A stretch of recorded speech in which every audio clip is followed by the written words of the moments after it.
Moi, j'aime trop l'alcool. Parce que j'aime bien faire la fête. Et les gens me disent toujours, ouais, tu peux faire la fête sans alcool. Ok, alors ça s'appelle une réunion. Et t'es obligé de... C'est vrai. Et t'es obligé de draguer des meufs avec des PowerPoint et tout, c'est quand même pas pareil, quoi. Je veux dire... Comme chez les jeunes avec Macron. Je suis sûr qu'ils draguent avec des PowerPoint. Je suis sûr. Là-bas, t'arrives avec un petit camembert un peu précis, comme ça, tu vois, une étude un peu diligentée par le ministère du Budget sur le ressenti des Français par rapport à la hausse des taux d'intérêt. Tu kennes, hein, c'est sûr. Tu kennes de ouf chez les jeunes avec Macron, c'est sûr. Mais moi, je pourrais pas. J'aime trop être dans le moment. J'aime trop l'alcool parce que j'aime trop être dans le moment présent, en fait. Et je considère qu'il n'y a aucun moment de ta vie où t'es plus dans le moment présent que quand t'es vraiment sous. Genre, tu sors de boîte, t'insultes le videur, t'es dans le moment présent. Tu penses pas directement urgence médicale, intubation, kinésithérapie et tout. C'est des trucs qui viennent après, dans ta réflexion. Mais sur le moment même, tu te dis, lui, je le prends, y a pas de problème.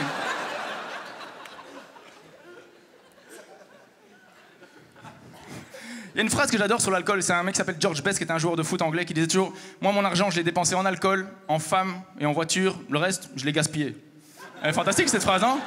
En vérité, elle n'est pas de lui, elle est de Giroud, mais enfin, ça reste... Moi, je trouve...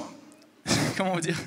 Moi, je tiens trop l'alcool, en fait. C'est ça le problème, c'est qu'aujourd'hui, je peux boire des quantités inimaginables d'alcool. Genre, l'autre jour, je suis sorti, j'ai bu genre 12 shots de vodka pur. Normalement, après 4 shots, ton vomi, il est là. Écoute, moi, je suis prêt. Hein. Tu me dis... Dans 4, j'arrive et tout le temps, enfin, 12 shots pour que les femmes comprennent, c'est plus ou moins l'équivalent de 2 verres de cidre. Vous voyez, c'est le même genre de déclic que vous pouvez avoir dans la tête, genre un problème d'orientation, où est ma gauche, où est ma droite, comment s'appellent mes enfants, etc. Vous voyez, elles me font toujours marrer, elles sont toujours les filles. Quoi, j'ai couché avec ton meilleur ami? Je me rappelle de rien, tu sais, j'ai mangé un tiramisu. Désolé, trou noir 4 semaines. Faut arrêter avec cette espèce de faux rapport à l'alcool. Non, mais c'est que j'aime trop l'alcool, et heureusement qu'à Bruxelles, d'où je viens, la police aussi, en fait. Et... Genre un jour je sors de boîte, j'avais pas trop bu, je prends la voiture, j'étais pas trop inquiet, c'est-à-dire qu'en Belgique le taux légal est à 0,5, mais si t'es blanc tu peux monter jusqu'à 2,40, 2,60. Et je dis pas que la police est raciste, je dis juste que quand ils croisent un automobiliste blanc qui a picolé, ils s'identifient quoi. Voilà, là il y a un côté oh ça aurait pu être moi, etc. Enfin... Et je déconseille évidemment à tout le monde de rouler bourré, évidemment, sauf cas extrême. Coup classique, t'as bu, tu dois rentrer en voiture, bon là t'as pas le choix évidemment, mais hors cas extrême.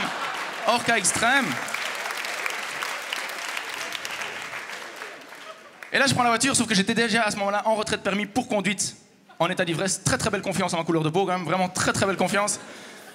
Et je lève la tête et je vois qu'il y a un barrage de police, quoi. Et je me dis, putain, barrage de police, cette fois-ci, je vais aller en prison, quoi. Et moi, avec la gueule de victime que j'ai en prison, ça va tenir genre 9 secondes. Je venais de me faire ce tatouage en plus à l'époque, que je vais vous montrer. Mais je sais pas si vous voyez, mais ça en prison, ça veut dire que c'est par ici que ça se passe, hein. Pas plus de 4 à la fois, sauf si c'est vraiment important, mais a priori, on en a pour tout le groupe, quoi. Non, mais je me dis comment je vais faire sans l'usage de mes jambes, quoi, vraiment, tu vois, pour tout ce qui est sport de raquette et tout, c'est quand même important. Et je pense à ça quand j'arrive à la hauteur du flic et tout, et le flic me fait « Vous avez bu de l'alcool ?» Et là, je lui sors cette réponse, dont je me rappelle aujourd'hui encore, il y a un peu de tendresse. Je regarde le flic et je lui fais « Eh ben, monsieur, honnêtement, pas tant que ça ce coup-ci. » Pas tant que ça ce coup-ci. Mais... C'est quoi, on va au bout du truc, ouvre ton cœur complètement. Alors tu vois, genre, vous avez bu de l'alcool, ouais, je suis défoncé, mais je gère, y a pas de problème, t'inquiète. Hein. Et puis il est 3h du matin, hein, si j'écrase quelqu'un, ça peut pas être un innocent, hein, tu vois. Eh ouais, mec, y a plus d'innocents dans la rue à 3h du matin, mon vieux. À part les boulangers. Si je prends un boulanger sous le capot, je serai dans le pétrin. T'as compris? T'as été scolarisé? Ah, laisse-moi passer ce suppôt du pouvoir. Tu vois, autant. Ouvrir ton cœur, eh ben c'est là qu'être blanc, ça fait toute la différence, évidemment. Parce que le flic, il me regarde, il fait allez, prudent, hein. Fin de l'histoire. Si j'avais été arabe ou noir, ce sketch, je vous le ferais sur Skype, dans ma cellule, hein, en chaise roulante.